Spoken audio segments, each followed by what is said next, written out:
This is the first Starbucks in the world. But if you're going to film here, you'll also need permission from Starbucks Media Relations too.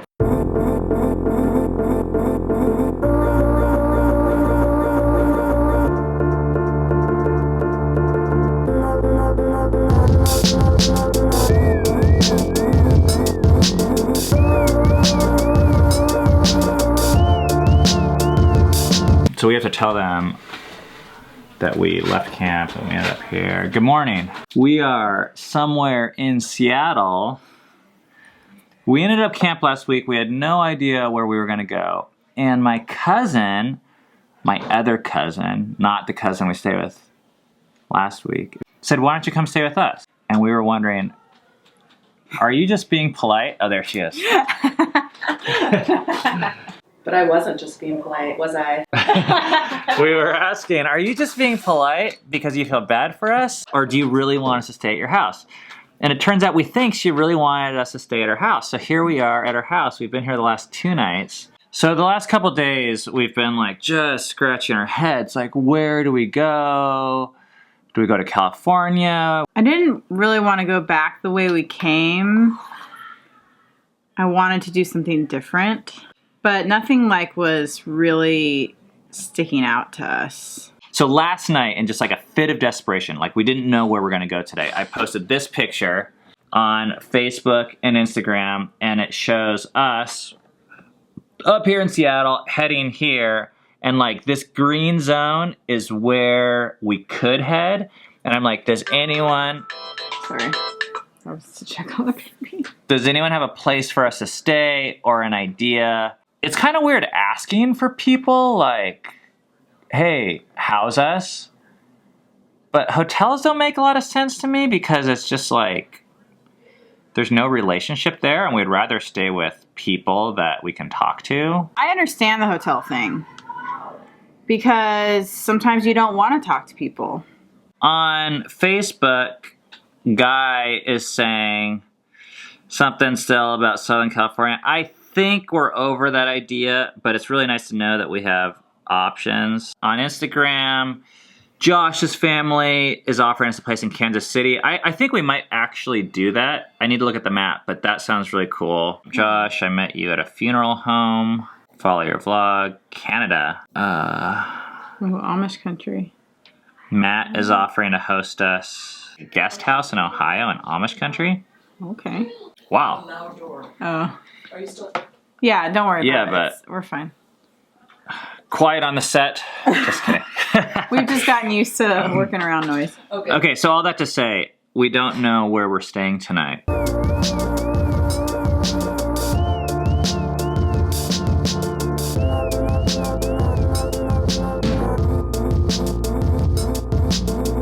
So some of you guys saw last week up at camp, my cousin Christy was there with her family. This is my cousin. Their family right before camp just got back from hiking the Wonderland Trail. And for those of you guys that have followed our vlogs for a while, you know we've posted a lot of videos of this trail. It's a 95-mile loop around Mount Rainier and one of our favorite places on earth. That's why we named our son Rainier. And after doing this for 7 years, they are the first family that we know of that has done this. So I wanted her to be able to talk about what this experience was like hiking around this mountain. We probably decided at least 2 years ago that we wanted to do the Wonderland Trail as a family, and we wanted to wait until Andrew, our youngest, was 5. For one thing, we never sat down as a family and said, hey, who wants to do this? Who wants to do the Wonderland Trail? Who doesn't want to do it? Let's vote. We never did that. Kevin and I decided, like I said a couple years ago, we were going to do this as a family. Over the course of the year, we started telling other people that we were going to do it. You know, people ask you, what are your summer plans? So we were telling people, well, we're going to do the Wonderland Trail. It's this many miles. It's this many days. There's no showers. There's outdoor toilets. There's, you know, just telling people what it was going to be like. And people's reactions, for the most part, were pretty discouraging, to the point where a few months ago I said to Kevin, is this, like, can we really do this? Or is this a really far out, crazy idea we have? And the only reason I think we knew that we could do it, or at least try doing it, was because your family has done it and has done it many times. But if I didn't know about your family, based on the reactions that we got from other people, we may not have done it, because people would say things like, well, we could never do that. Or our kids don't get along well enough. They would fight the entire time. And a lot of questions about being prepared enough. Like, have you done enough hikes? Have you done, multi-night, overnight hiking? To which our responses were, no, we haven't. You guys don't really know them, but they're actually like more of a normal family. I mean, We are. compared to us. We're a suburban family, right? Like, my husband has a 9-to-5 job. I'm a stay-at-home mom. Our kids go to school. So anyway, we did it. Yay! High five. So was it harder than you thought or easier than you thought? Would you do it again? We would do it again. Like you've said, we'll probably end up doing it several times. You kind of forget once you're home how challenging it can be. I think that if anyone who can walk, anyone who's mobile, who can go up and down and walk for 8 hours a day, some of it really strenuous, some of it not, anyone can do it. So 5-year-olds can do it, 50-year-olds can do it, and anyone in between, because we had a 5-year-old and my husband's 50, and we all did it.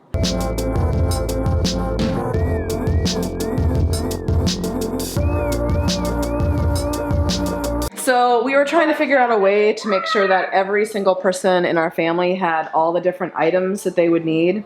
So it has every person's name across the top. And then we made a list of all the things we thought were vital for each person to have. And then as we packed, we shaded that in. So everything's shaded in, meaning that ideally everybody had what they were supposed to have. I wish that people would take this video, Ben's video, and they would say, I want to do that with my family. Take a summer and take actually just 11 or 12 days. Make it happen with your family. That's cool. It's amazing. All right, let's ask some of the kids what they thought about it. What did you think about the Wonderland Trail? Be honest. I thought it wasn't as physically hard as I thought it was going to be. It's more self-motivation and emotionally hard. Do you want to do it again? Not really with my family. I mean, maybe, but I don't know. I'd much rather do it with, like, maybe by myself. All right, Peter. Yeah. What did you think of the Wonderland Trail?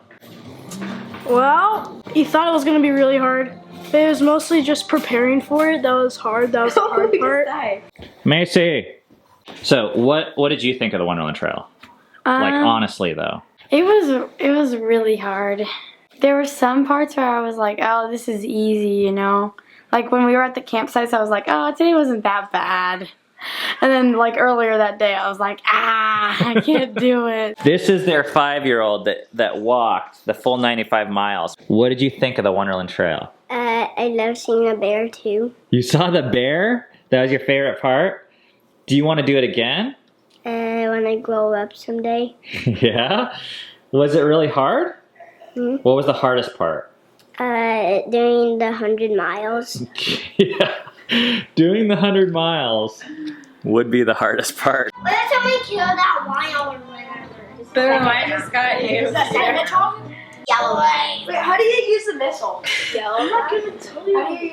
All right, pause. Crawford kids. I just got a text from Amber and Colin, Bustanobys, asking if we want to go to dinner and stay at their house tonight. We're leaving in like 30 minutes. We just got contacted from our friends, the Bustanobys. We are gonna stay at their house tonight in Seattle. And we've got a few offers from people on Facebook and Instagram this morning, which is actually really humbling. It's a really hard thing to post something like that and ask people for help.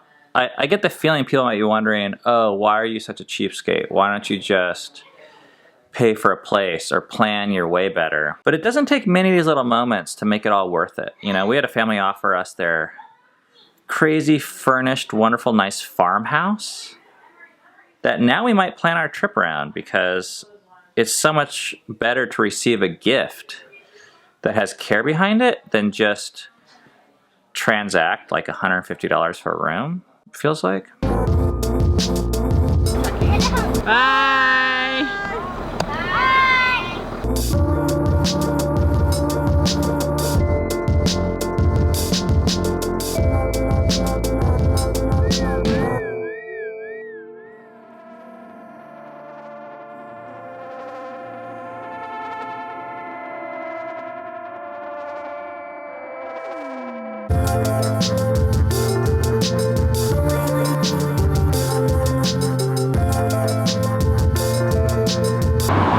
was one of my favorite restaurants when we lived here.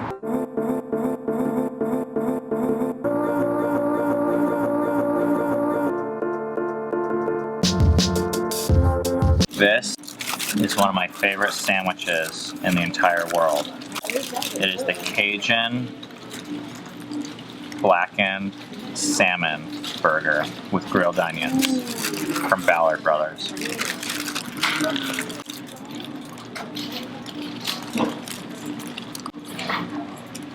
Oh yeah, maybe. Oh man, Good. that is so good. I may or may not have just pounded 2 of those burgers.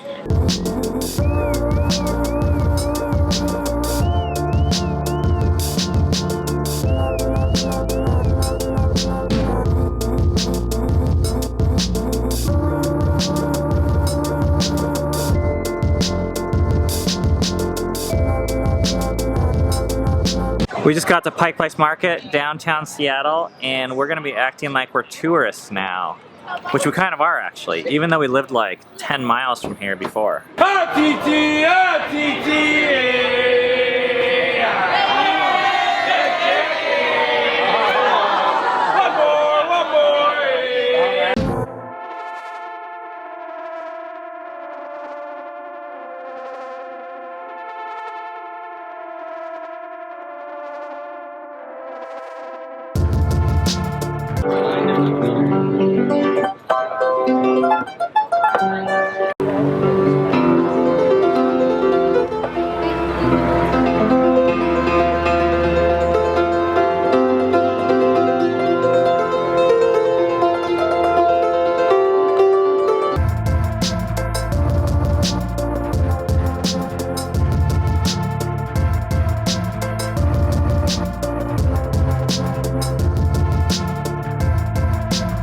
This is all the line for the Starbucks.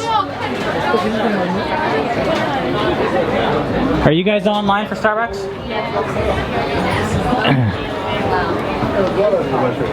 This is the first Starbucks, and it turns out they don't like tripods here.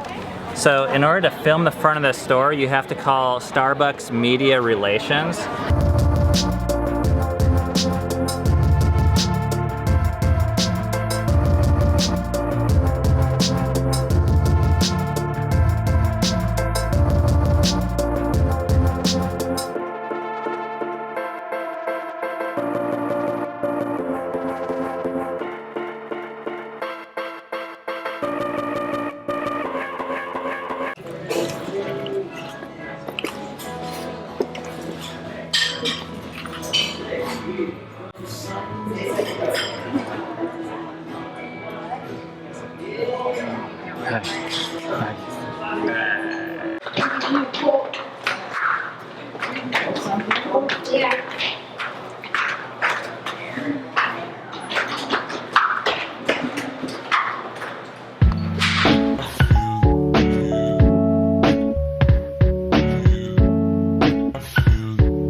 We just got to our friend's house where we're gonna stay tonight.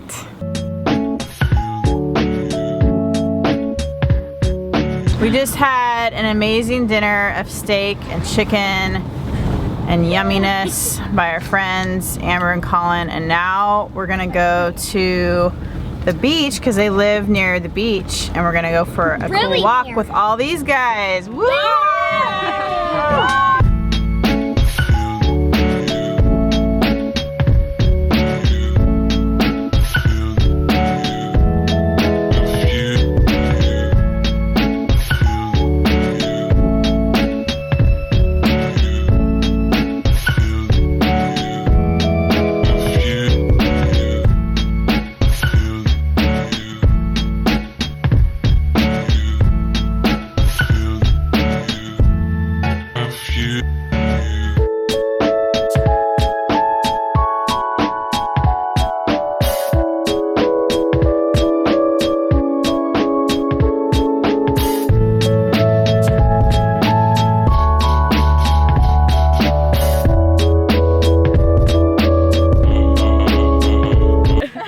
You say We've had a great day, Had a great day. and this is the end of the vlog. This is the end of the vlog. Okay, go. Okay. This We had is a great day.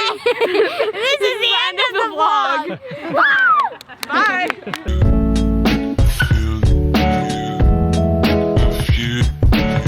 Back to the Wonderland Trail. A few weeks before we went on the trail, Kevin said, "How are we going to have sex on the Wonderland Trail?" And I said, "I don't think we're going to have sex on the Wonderland Trail." Couldn't quite figure out how that was going to happen. Yeah. Yeah, because if you, yeah.